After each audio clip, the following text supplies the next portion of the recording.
ازيكم عاملين ايه؟ لو بتفتح اللوجيك برو وتدوس ريكورد ومفيش اي صوت، يبقى غالبا المشكله مش في المايك. المشكله ان التسجيل من الاساس مش متظبط صح. في الفيديو ده هنسجل صوت من الصفر في اللوجيك برو 11 خطوه بخطوه والطريقه الصح. قبل ما نبدا وقبل اي تسجيل في حاجتين مهمين جدا. واحد، ان يكون الميكروفون هو الانبوت بتاعك. تاني حاجه، اللوجيك برو شايف كارت الصوت. طب هنعملها ايه؟ هنخش على اول حاجه لوجيك سيتنجز اوديو، او الاختصار بتاع كوماند كوما. تمام. ونخش على قائمه الاوديو ديفايسز. اول خطوه نتاكد ان الكور اوديو متعلم عليها. تاني خطوه الاوتبوت ديفايس يكون كارت الصوت. انا هنا مختار برنامج التسجيل. والانبوت بتاعك يكون الميكروفون. انا حاليا بسجل بسماعات ايربودز. وندوس ابلاي ونختار من القائمه هنا اول حاجه انه يكون اوديو مايك او لاين. وندوس نتاكد ان الانبوت 1 والاوتبوت ستيريو اوتبوت. وندوس اوكي او كرييت. هيظهر لنا تراك اوديو وجاهز للتسجيل. طيب، دلوقتي احنا عايزين نسمع نفسنا. انت حاليا انا مش شايف اي حاجه. بتكلم في المايك ومفيش اي حاجه داخله. لازم اتاكد وافعل خاصيه المونيتورنج. المونيتورنج عشان بالفعاليه بتشغلها. بتسمح للبرنامج، بتقول للبرنامج انا عايز اسمع الميكروفون انبوت داخلي منين. زي ما انت شايف هنا في عندي ار واي. وبرضه لو جيت وقفت بالماوس هيقول لك ايه الزراير دي. عندي هنا ريكورد ومونيتورنج. لو دوست على المونيتورنج زي ما انت شايف المايك بيتحرك وفي انبوت داخلي. كده انا عارف ان البرنامج داخل له صوت من المايك.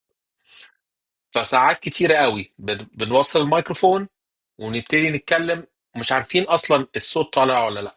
فدي اول خطوه تعملها ان انت لما تتاكد تفعل المونترنج. تختار الاي تفعل الانبوت. تشوف الانبوت بتاعك.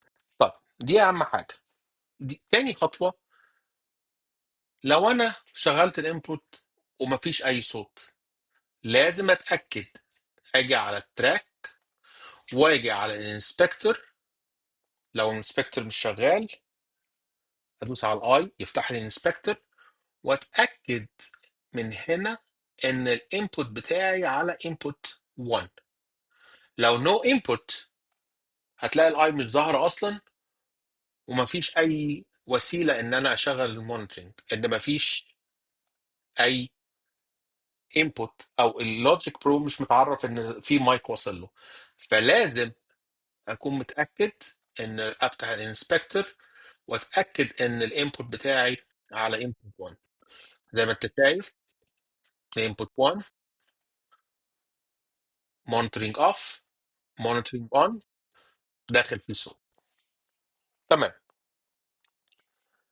تالت حاجه الليفل. الليفل هو مستوى دخول الصوت اللي داخل على البرنامج. افضل حاجه ان الصوت يوصل ما بين نيجاتيف 18 دي بي لحد نيجاتيف 10 دي بي. معنى اتاكد قبل ما انا اسجل لما افتح المونيتورنج الاحظ هنا او الليفر ميتر. الليفل ميتر بتاعي بيوصل لحد فين. احسن حاجه او او الاوبتيمم زي ما بيقولوا المناسب في التسجيل انه ما بين ناقص 10 لحد ناقص 16. طيب احنا لو جينا بصينا على المونيتور هنلاقي ان احنا بنوصل لغايه ناقص 6 ناقص 3. ده يعتبر كتير. طب انزل الصوت ازاي؟ ان لو عالي عن كده، لو وصل للاحمر يعني مثال، لو انا عليت والصوت ابتدى يوصل للاحمر زي ما انت شايف كده هيحصل نويز. وفي كليبنج وديستورشنز، فاحنا مش عايزين اي حاجه من الحاجات دي.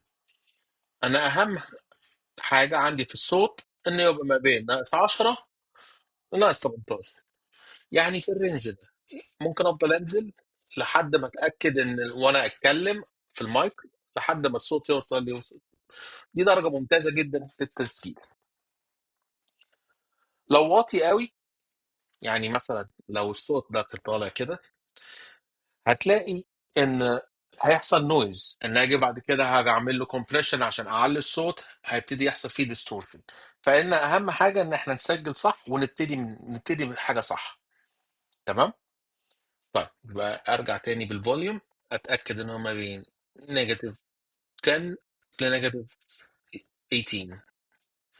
يعني كده حلو كده، ممتاز قوي. تمام.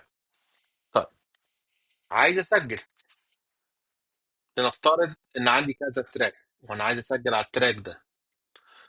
اهم حاجه ان أنا اجي افعل الريكورد. زي ما انت شايف الريكورد ابتدى ينبض. لما ادوس ريكورد، 1 2 3 4 5، ادوس ستوب، فتح وسجل اللوبة او الكلام اللي انا قلته وحطها لي في ريجن. طيب زي ما اتعلمنا المره اللي فاتت، مراجعه سريعه، احنا لو جينا وقفنا على اخر الريجن هيظهر لي سهمين، اقدر ان انا اكليب منها او اشيل منها اللي انا عايزه، او لو دوست على الكوماند هيفتح لي السيزرز لعلامه زائد، وده المقص بتاعي. لو دوست دبل كليك هيفصلها اتنين. طيب اهم حاجه، ودي اهم اخطاء شائعه في الناس، ما تخليش الجين زياده قوي عشان الصوت ما يطلعش جامد. اتنين، ما تعتمدش على النورماليزيشن بعد التسجيل او الكومبريشنز. ما تسجلش وانت مش شايف ان، يعني لو ما فيش مونيتورنج للليفل ما تبتديش تسجيل. ما تحاولش تصلح تسجيل وحش ببلجنز بعد كده. البلجنز لو التسجيل نفسه مش حلو، ال- مهما بلجنز حطيتها الصوت مش هيبقى حلو خالص.